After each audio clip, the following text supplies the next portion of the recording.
नमस्कार, हम छत्तीसगढ़ देख रहे हैं आप और मैं हूं आपके साथ अवंतिका श्रीवास्तव। छत्तीसगढ़ से जुड़ी तमाम बड़ी खबरें आपके साथ साझा करेंगे और सबसे पहले जिक्र करेंगे रायपुर का। बड़ी जानकारी, धान खरीदी पर सियासत लगातार बढ़ती जा रही है। बीजेपी प्रदेश अध्यक्ष अरुण साव का कांग्रेस पर आरोप सामने आया है। धान खरीदी का सारा पैसा केंद्र का है। अरुण साव ने साफ तौर पर कहा है कांग्रेस मुफ्त का चंदन घिस रही है। धान खरीदी का 90% पैसा केंद्र सरकार दे रही है। कांग्रेस सरकार किस बात का क्रेडिट ले रही है?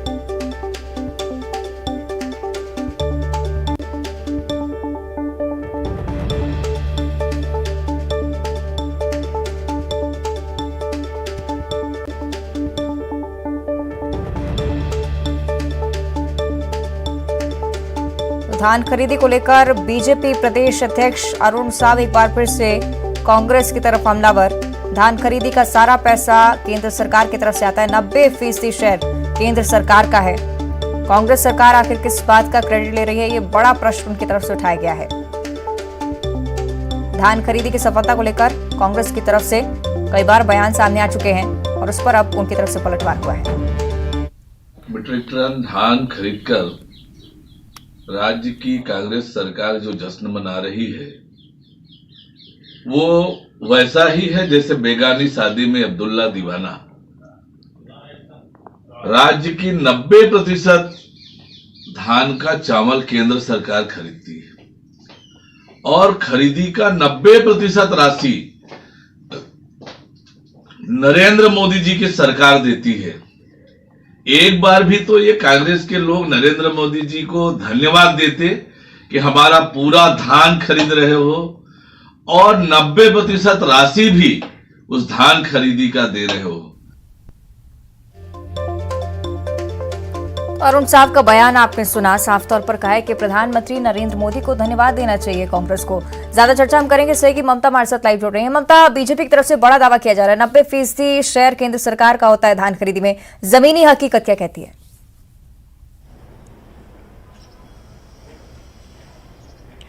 बिल्कुल, देखिए कांग्रेस के संचार विभाग प्रमुख सुशील आनंद शुक्ला हमारे साथ मौजूद हैं, उनसे सीधे बात करवाते हैं। ये बताइए, जो अरुण साव आरोप लगा रहे हैं और इसकी जमीनी हकीकत किस तरीके से देखते हैं? धान खरीदी को लेकर भी वो जो है वो आरोप लगा रहे हैं। देखिए, भारतीय जनता पार्टी एहसान जताने की राजनीति बंद करे। ये तथ्यात्मक बात किया जाए तो अरुण साव झूठ बोल रहे हैं। धान खरीदी राज्य सरकार करती है, इसके लिए राज्य सरकार बाकायदा सहकारी समितियों के लिए लोन लेती है। उस लोन के माध्यम से धान खरीदी किया जाता है। धान खरीदी करने के बाद जो सेंट्रल पूल का चावल है वो केंद्र सरकार खरीदती है। सेंट्रल पूल का चावल केंद्र सरकार खरीदती है। तो यह बोलना कि प्रधानमंत्री नरेंद्र मोदी पैसा देते इसलिए धान खरीदी, अरुण साव जी झूठ बोल रहे हैं, गलत बयानी कर रहे हैं। दूसरी बात, छत्तीसगढ़ की कांग्रेस की सरकार देश की अकेली ऐसी सरकार है जो 2640 रुपये धान की कीमत देती है। पूरे देश में धान की कीमत 2000 रुपये है। पूरे देश में धान की कीमत 2000 है। छत्तीसगढ़ में 2640 रुपये और 2660 रुपये है। अरुण साव जी को इसका भी स्पष्टीकरण देना चाहिए। दरअसल छत्तीसगढ़ में भारतीय जनता पार्टी के पास मुद्दे नहीं है। वो झूठ के बिना में राजनीति करना चाहते हैं। जो काम उनके पास कुछ है नहीं। अपनी राष्ट्रीय कार्यकारिणी में निर्णय लेते हैं कि ये धार्मिकता के आधार पर चुनाव में जाएंगे। राष्ट्रीय कार्यकारिणी में निर्णय लेते हैं कि पुराने वैभव को याद करेंगे। पुराना वैभव आपका क्या रहा है? स्वतंत्रता संग्राम में आपका इतिहास शून्य है। कौन सा वैभव लेके जाओगे? 9 साल के अपने कार्यों को लेकर जाने में क्यों हिम्मत नहीं पड़ रही है? महंगाई कम किए के बारे में क्यों बात नहीं कर रहे हो? बेरोजगारी कम किए की बात क्यों नहीं कर रहे हो? किसानों की आय दोगुनी करने की बात क्यों नहीं कर रहे हो? हिम्मत नहीं है। झूठ बोल के राजनीति करना भारतीय जनता पार्टी का शगल बन गया है। ये आज ही एक डेटा आया है कि 2021-22 का रिकॉर्ड टूटा है धान खरीदी को लेकर। 98 लाख टन धान की खरीदी हुई थी इस तारीख तक, और इस बार जो है वो 98 लाख जो है वो 92,000 लाख जो टन की खरीदी हुई है। देखिए, जब से हमारी सरकार बनी है लगातार हम धान खरीदी में किसी भी प्रकार की बाधा नहीं पैदा कर रहे हैं। ज्यादा से ज्यादा धान खरीद रहे हैं। अभी तक हमने अपना रिकॉर्ड ही कल तोड़ा है। 98 लाख का जो हमारा पिछला रिकॉर्ड था 97 लाख कुछ का, उसको तोड़ के 98। आज हम एक नया रिकॉर्ड बनाएंगे। आज 100 लाख मीट्रिक टन धान की खरीदी हो जाएगी। इस वर्ष हम 110 लाख मीट्रिक टन धान खरीदेंगे। छत्तीसगढ़ के किसानों को उनकी उपज का पूरा कीमत देने के लिए प्रतिबद्ध है मुख्यमंत्री भूपेश बघेल, और छत्तीसगढ़ के किसानों का इस बार रिकॉर्ड टूटेगा। भारतीय जनता पार्टी की सरकार थी, आप सब सुधी पत्रकार है। 27 लाख 32 लाख अधिकतम उन्होंने 48 लाख मीट्रिक टन धान खरीदा था। उसका दोगुना हम अभी खरीद चुके हैं और अभी लगभग 15 दिन से अधिक धान खरीदी के लिए बचा है। लगभग 24 लाख किसानों ने अपना धान बेच दिया है। 25 लाख हेक्टेयर में धान पैदा हुए धान हम खरीदी कर चुके हैं। 30 लाख हेक्टेयर में जो धान पैदा होता है उसकी सोच खरीदी का लक्ष्य रखे हैं और लगभग 27 लाख किसानों से हमने धान खरीदना है इस वर्ष। बीजेपी की अपनी तैयारियां धान खरीदी को लेकर भी अगर हम बात करें, चुनावी साल है तो वो जिस तरह से अरुण साहू भी कह रहे हैं लगातार बयान आ रहे हैं, तो इस मैसेज को लेकर जाने वाले हैं कि केंद्र जो है केंद्र की वजह से ये सब हो पाया है। क्या कांग्रेस की अपनी कोई तैयारी है इसको लेकर? देखिए, हमारा जो काम है वो अपने आप में आज छत्तीसगढ़ के एक एक किसान देख रहा ना, किसान उसको धान की पूरी कीमत मिल रही है। राजीव गांधी किसान न्याय योजना से उसको पूरी कीमत मिल रही है। भारतीय जनता पार्टी क्या बोलेगी? तो किसान उनसे पूछेंगे भैया आप तो 2100 रुपए देने का वादा किए थे, नहीं दिए। आप तो हर चुनाव 2003 से लेकर 2008 और 2013 हर चुनाव में वादा करते थे किसानों को 300 रुपए बोनस देंगे, सिर्फ चुनावी महीने में। चलिए ममता, हमने बात सुनी कांग्रेस की तरफ से क्या कुछ कहा जा रहा है, बीजेपी पर क्या प्रतिक्रिया दे रहे हैं सुशील आनंद शुक्ला, ये भी हमने बताई। बीजेपी की प्रतिक्रिया भी इस पर हम लेंगे। सो ये अनुराग हमारे साथ बीजेपी की तरफ से अनुराग अग्रवाल जी जुड़ रहे हैं। बहुत बहुत स्वागत करती हूँ अनुराग जी आपका न्यूज 18 पर। जोहार। अरुण साहू जी का बयान, 90% केंद्र का शेयर होता है धान खरीदी में, क्रेडिट ले रही है सरकार। उसकी तरफ सुशील आनंद शुक्ला के कबार भी सामने आया, उन्होंने कहा है कि साफ तौर पर झूठ बोल रही है बीजेपी। चावल को लेकर अगर इस तरह की बात कही जाती तो वो मान सकते थे, लेकिन धान तो बिल्कुल क्रेडिट राज्य सरकार का ही बनता है। देखिए, सुशील आनंद शुक्ला जी ने शब्दों में स्वीकार कर लिया कि केंद्र सरकार चावल खरीद रही है। अब ये जो धान राज्य सरकार खरीदती है ये पूरी दुनिया जानती है, पूरे भारत देश के लोग जानते हैं कि सारा धान एमएसपी पर, मिनिमम समर्थन मूल्य पर केंद्र सरकार खरीदती है, राज्य सरकार सिर्फ एजेंसी है। और उसी चीज को सुशील आनंद शुक्ला जी ने कहा कि राज्य सरकार धान खरीद के उसको चावल बना के केंद्र को ही देती है, वो बात हम कह रहे हैं। अरुण साहू जी ने क्या कहा कि केंद्र सरकार ने पिछले साल 61 लाख मीट्रिक टन चावल, मतलब 92 लाख मीट्रिक टन धान से बना चावल खरीदा। इस साल भी वही कर रही है। मतलब कभी आज 4 साल में कभी भी राज्य सरकार ने किसानों को यह नहीं बताया कि जितना धान हम खरीदते हैं उससे चावल बना के पूरा का पूरा केंद्र सरकार को देते हैं। उसी बात को अरुण साहू जी ने रखा तो कांग्रेस तिलमिला रही है। क्यों तिलमिला रही है समझ में नहीं आ रहा। हाँ, लेकिन एक बात मैं धन्यवाद देना चाहूंगा सुशील आनंद शुक्ला जी का कि उन्होंने स्वीकार किया कि केंद्र सरकार चावल खरीद रही है। उस बात को वो मानेंगे। चावल बनता किससे है? छत्तीसगढ़ का एक एक किसान जानता है कि चावल तो धान से ही बनता है ना। वही धान केंद्र सरकार खरीदती। और एक बात और बताना चाहूंगा मैं आपको, केंद्र सरकार न केवल धान का पैसा देती है अपितु केंद्र सरकार जो बोरा जिससे बारदाना जिससे खरीदते हैं उसका भी पैसा देती है, बारदाना की सिलाई का भी पैसा देती है। जो धान उपार्जन केंद्र से अनुराग जी, धान खरीदी के जो आंकड़े कांग्रेस की तरफ से स्पष्ट किए जा रहे हैं इस पर भी जरा प्रतिक्रिया आप दे दीजिए, क्योंकि पिछले सालों का रिकॉर्ड उन्होंने तोड़ दिया है। करीब 98 लाख धान खरीदी हुई है। तो अच्छी बात है ना। केंद्र सरकार के सहयोग से अगर राज्य सरकार धान खरीद रही है तो किसानों का भला रहा, उसमें तो सबको खुश होना चाहिए। लेकिन जिसने जो किया उसका श्रेय भी तो देना चाहिए। हम तो कह रहे हैं ना, मेरी बात आपने पूरा नहीं होने दी, एक बार पूरा होने दीजिए। हम तो कह रहे हैं ना केवल धान का पैसा, परिवहन का पैसा, सिलाई का पैसा, सुखद का पैसा, और इस सरकार को 1000 करोड़ रुपए मंडी टैक्स देते हैं। लेकिन इस सरकार को भी देखिए, किसान को एक तरफ से देने का बात करती है कुछ 1000 करोड़, अब दोनों हाथ से ले लेती है। गोबर खातू के नाम से इन्होंने पर एकड़ 90 किलो खातू दिया, 1000 रुपए पर एकड़ उससे ले लिया। इनको जो केंद्र सरकार ने जो प्रधानमंत्री आवास दिया था वो उसको दे नहीं रहे, जल जीवन भी दे नहीं रहे। और एक बहुत बड़ी बात मैं बोल रहा हूं, केंद्र सरकार इस चावल से प्रत्येक गरीब को कोरोना में लड़ने के लिए 5 किलो अतिरिक्त चावल 33 महीने से दे रही है। ये पूरा का पूरा चावल तक राज्य सरकार गरीब का खा जा रही है। मतलब किसान को कुछ 1000 करोड़ रुपए दे रही है। प्रतिक्रिया इस पर हम ले लेते हैं। सुशील आनंद शुक्ला जी इस पर कुछ कहना चाहते हैं? जी जी, देखिए, भारतीय जनता पार्टी के जो प्रवक्ता आए हैं संभवतः इन्हें इतना भी ज्ञान नहीं है। केंद्र सरकार जो चावल लेती है वो चावल लेना उसकी मजबूरी है। केंद्र सरकार छत्तीसगढ़ के किसान केंद्र सरकार के ऊपर एहसान कर रहे हैं जो यहाँ धान पैदा कर रहे हैं। केंद्र सरकार को वेलफेयर स्कीम के लिए चावल खरीदना पड़ता है। पिछली बार उन्होंने कोटा कम किया था, बाद में हाथ पैर जोड़ के कोटा बढ़ाया कि हमको और चावल दीजिए, हमारे वेलफेयर स्कीम खत्म हो जाएगी। जो प्रधानमंत्री अन्न योजना में जो चावल बांटते हैं ये हमारे किसानों का पैदा किया हुआ चावल है। और दूसरी बात, पूरा का पूरा चावल केंद्र सरकार नहीं लेती, उसका 40% केंद्र सरकार लेती है, 60% जो हमारे राज्य की अपनी सब्सिडी योजना है उसमें हम इसको वो करते हैं। तो केंद्र सरकार के द्वारा यह एहसान देश के अन्य राज्यों में क्यों धान नहीं खरीदी रही है? अनानात भाई धान खरीदे नहीं खरीदेगी केंद्र सरकार। देश के अन्य राज्यों में क्यों 2640 रुपए किसानों को नहीं मिल रहा है? छत्तीसगढ़ में मिल रहा है। इसका मतलब सीधे सीधे साफ है कि यहाँ के किसान किसानों को हमारी कांग्रेस की सरकार, मुख्यमंत्री भूपेश बघेल अपने कमिटमेंट के हिसाब से पूरा चलिए, वादा एक बार पूरा फिर कर से रहे हैं। यानी कि भारतीय बहस जनता पार्टी गरमाती की साफ सरकार तौर पर नजर आ रही है। फिलहाल आप सभी का बहुत बहुत धन्यवाद हमारे साथ जुड़ने के लिए। तो बीजेपी की तरफ से जो प्रतिक्रिया है उसकी तरफ कांग्रेस ने भी पलटवार की। आगे बढ़ते बात करेंगे बीजेपी की राष्ट्रीय कार्यकारिणी की बैठक का भी, और उसमें शामिल हो रहे प्रदेश अध्यक्ष अरुण साहब ने न्यूज 18 से खास बातचीत की है। बीजेपी जनता के बीच लगातार काम कर रही है, हम पूरी ताकत से चुनाव मैदान में उतरेंगे। प्रदेश सरकार ने जनता को ठगने का काम किया है। छत्तीसगढ़ भाजपा अध्यक्ष अरुण साव मेरे साथ हैं। सर, राष्ट्रीय कार्यकारिणी में अध्यक्ष जी ने आह्वान किया है कार्यकर्ता कमर कस लें। आपके यहाँ भी चुनाव है तो चुनौती बड़ी है। देखिए, भारतीय जनता पार्टी जनता के बीच लगातार काम करती है और विभिन्न कार्यक्रमों के माध्यम से हम लगातार जनता के बीच में रहकर काम करते हैं। भारतीय जनता पार्टी का कार्यकर्ता जनता के लिए, जनता की तरक्की के लिए, प्रदेश की तरक्की के लिए हमेशा कमर कसकर तैयार रहता है।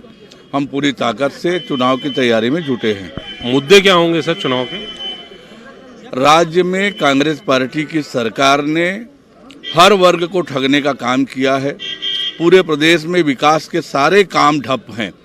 आज छत्तीसगढ़ भ्रष्टाचार का गढ़ बन गया है, अपराध का गढ़ बन गया है, माफियाओं का गढ़ बन गया है, धर्मांतरण का गढ़ बन गया है और छत्तीसगढ़ की जनता आज परेशान है। और हम सरकार के खिलाफ पूरी ताकत से लड़ाई लड़ रहे हैं, जनहित में। और इधर दिल्ली में चल रहे बीजेपी के राष्ट्रीय कार्यकारिणी की बैठक में शामिल हो रहे पूर्व सीएम रमन सिंह ने भी न्यूज 18 से खास बातचीत की। राष्ट्रीय अध्यक्ष के मार्गदर्शन में 2023 और 2024 की चुनौतियों के लिए हम तैयार हैं, ये तमाम बड़ी बातें उनकी तरफ से कही गई। छत्तीसगढ़ के पूर्व मुख्यमंत्री रमन सिंह मेरे साथ हैं। सर, राष्ट्रीय अध्यक्ष जी ने कहा है कि जहां विपक्ष में है वहां पे हमें और मजबूती के साथ आना है। 2023 एक बड़ी चुनौती है, 9 राज्यों में जीत हासिल करनी है। माननीय अध्यक्ष जी का कार्यकर्ताओं को जिस प्रकार उत्साहित किया गया, प्रधानमंत्री का जिस प्रकार का मार्गदर्शन मिला, तो निश्चित रूप से 2023 और 24 की चुनौती के लिए सब तैयार हैं। चुनौती के लिए आप तैयार हैं, कमर कसने का आह्वान अध्यक्ष जी भी कर रहे हैं। तो सर कैसे होगा, आगे कैसे बढ़ेंगे, क्योंकि 20 साल चुनाव है, क्या क्या मुद्दे रहेंगे? कार्य योजना बना के हमको काम करना है। मुद्दे क्या होंगे सर चुनाव के? मुद्दे सरकार के भ्रष्टाचार, 4 साल की असफलता, इंफ्रास्ट्रक्चर के कोई काम न होना और सीडी और ईडी। तो रमन सिंह साहब कह रहे हैं कि मुद्दे बहुत हैं, सरकार के भ्रष्टाचार है और 2023 कोई खास चुनौती नहीं है। कैमरामैन मुनमुन के साथ नई दिल्ली से अशरफ काज़मी, न्यूज 18। और बलरामपुर दौरे पर आए खाद्य मंत्री अमरजीत भगत ने बीजेपी पर जमकर हमला बोलते हुए कहा कि कहीं धर्म के नाम पर लोगों को भड़काया जा रहा है, कहीं पर सीबीआई ईडी का छापा पड़ रहा है। तो समझ लेना चाहिए कि उन प्रदेश में चुनाव होने वाले हैं, ये सब बीजेपी का चुनावी एजेंडा है। भारतीय जनता पार्टी का चुनावी एजेंडा है। जब जब कुछ इस तरह की बात होने लगे, हिंदू मुस्लिम की बात होने लगे, कन्वर्सन की बात होने लगे, कहीं पर सीबीआई, कभी पर आईटी, ईडी, ये सब सक्रिय दिखे, समझ लेना कि उस प्रदेश में चुनाव होने वाला है। और अब मनेंद्रगढ़ से बड़ी खबर है। आदमखोर तेंदुए की खोज लगातार जारी है। वन विभाग और एक्सपर्ट्स की टीम तलाश रही है तेंदुए को। एक्सपर्ट्स को तेंदुए के पैरों के भी निशान मिले हैं। वन विभाग ने मौके पर पिंजरा भी लगाया है। तेंदुए को पकड़ने के लिए कुत्ते की मदद भी ली जा रही है। पिंजरे में शिकार के लिए कुत्ते के बच्चे को डाला गया है। इससे पहले बकरे और मुर्गे को भी डाला गया था। ड्रोन कैमरे से भी अभी तक कोई खास सफलता हाथ नहीं लगी है, लेकिन वन विभाग की टीम जमीनी स्तर पर प्रयास कर रही है।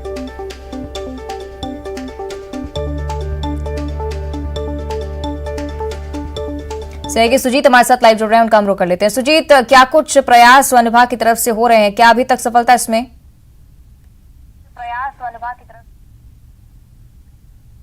देखिए, कुछ देर पहले तक यहाँ पे वन विभाग की पूरी टीम यहाँ मौजूद थी। कानन पंडारी से जो पी सुंदरम यहाँ पे मौजूद थे, उन्होंने अभी जस्ट कहीं लोकेशन मिली है, उसके बाद यहाँ से रवानगी हुई है। मैं आपको वही तस्वीर दिखाना चाह रहा हूँ। पीछे यहाँ पे पिंजरा लगाया गया है और ये पिंजरा जो है कल देर शाम लगाया गया था। यहाँ पे लोकेशन था, ड्रोन कैमरा की मदद से यहाँ पे जो है लगातार जो टीमों की आना शुरू हो चुका है और लगातार न्यूज 18 ग्राउंड जीरो से रिपोर्ट दिखा रहा है। साथ ही आपको बता दूं, वन मंडल अधिकारी पीसीसिया और गुरु घासीदास की टीम यहाँ पे मौजूद है और सर्च अभियान जारी है। मौके पे ग्रामीण भी है, आक्रोश में है। सर्च अभियान जारी है, मौके पे ग्रामीण भी है, आक्रोश में है। सभी ग्रामीण जो मजदूरी करने जाते हैं वो अभी तक काम पे नहीं निकल पाए हैं, घर में भी बैठे हुए हैं। जो बच्चे हैं, मासूम बच्चे जो पढ़ने जाते थे वो भी नहीं निकल पाए हैं। यहाँ पे ग्रामीणों में दहशत का माहौल है, जिसकी वजह से लगातार जो टीम है निगरानी बनाई हुई है। कुछ देर पहले यहाँ से टीम, जो 4 सदस्यीय टीम यहाँ से रवानगी हुई है। 4 पिंजरे और मंगवाए गए हैं जो अलग अलग स्थानों पर लगाए जाना है। साथ ही आपको बता दूं जो बेहोश करने के गन, एयर गन होते हैं, वो गन मंगवाए गए हैं। 2 एयर गन यहाँ पे मंगवाए गए हैं, जो कि 2 एक्सपर्ट जो है उसको चलाएगी और बेहोश करने की प्रक्रिया जो है तेंदुओं की जाएगी। लोकेशन लगातार सर्च किए जा रहा है। ट्रैकिंग कैमरे 11 लगाए गए थे, जिसके आधार पर लगातार जो लोकेशन ट्रेसिंग के माध्यम से मिल रही है, उसके जरिए एक्सपर्ट की टीम, वन विभाग की टीम और अचानक मार के जो डॉग स्क्वाड की टीम है, तमाम प्रयासों से सफलता भी हाथ लगे। शुक्रिया आपका सुजीत फिलहाल इस पूरी जानकारी के लिए। और अब भिलाई से बड़ी खबर का रुख करेंगे। भिलाई निगम में नेता प्रतिपक्ष के नाम की घोषणा हो चुकी है। पार्षद भोजराज सिन्हा नेता प्रतिपक्ष बनाए गए हैं। दया सिंह को उप नेता प्रतिपक्ष बनाया गया है। पार्षद बीना चंद्राकर सचेतक बनाई गई हैं। 2 दिन पहले पर्यवेक्षकों की बैठक हुई थी और अब नामों की घोषणा हो चुकी है।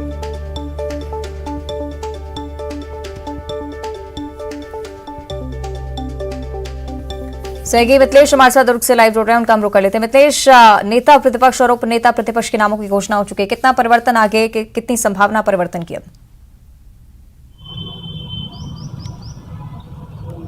देखिए, जिस तरह से ये राजनीतिक दृष्टिकोण से काफी महत्वपूर्ण माना जाता है भिलाई नगर निगम, और यही वजह है कि भारतीय जनता पार्टी को नेता प्रतिपक्ष के लिए काफी मशक्कत करना पड़ा। 1 साल 2 महीना बीत गया, लेकिन नेता प्रतिपक्ष का चयन नहीं किया जा सका था, क्योंकि काफी एक तो खेमेबाजी भी नजर आती थी और काफी खींचतान भी नजर आती थी। और इसके बाद में इनको मंथन करने के लिए एक बैठक बुलानी पड़ी थी, जिसमें पर्यवेक्षक बनाए गए राजनांदगांव के सांसद संतोष पांडे सहित संभागीय जो यहाँ पर प्रभारी है भूपेंद्र सवानी, वो इकट्ठे हुए थे। पार्षदों से 1-to-1 चर्चा की गई और उसके बाद में नाम में फैसला लिया गया। तो कहीं न कहीं सामंजस्य बनाने का ये प्रयास किया गया है, जिस तरह से भोजराज सिन्हा जो है वरिष्ठ यानी कि काफी खींचतान के बाद अब जाकर नामों की घोषणा हुई। शुक्रिया आपका मिथिलेश। और अब रायपुर से बड़ी खबर का रुख करेंगे। नगर निगम MIC की बैठक आज आयोजित की जा रही है। 12 बजे निगम मुख्यालय महात्मा गांधी सदन में बैठक होगी। शहर के विकास से जुड़े अलग अलग एजेंडों पर चर्चा होनी है। महापौर एजाज ढेबर की अध्यक्षता में MIC की बैठक होगी। इधर जशपुर जिले के हायर सेकेंडरी स्कूलों में शिक्षक अब क्लास में मोबाइल फोन नहीं ले जा सकेंगे। साथ ही रोजाना एक्स्ट्रा क्लास और संडे को भी क्लास लगाने के निर्देश स्कूलों को दिए गए हैं। निर्देशों का पालन नहीं करने वाले शिक्षकों और प्राचार्यों पर कड़ी कार्रवाई की जाने की तैयारी है।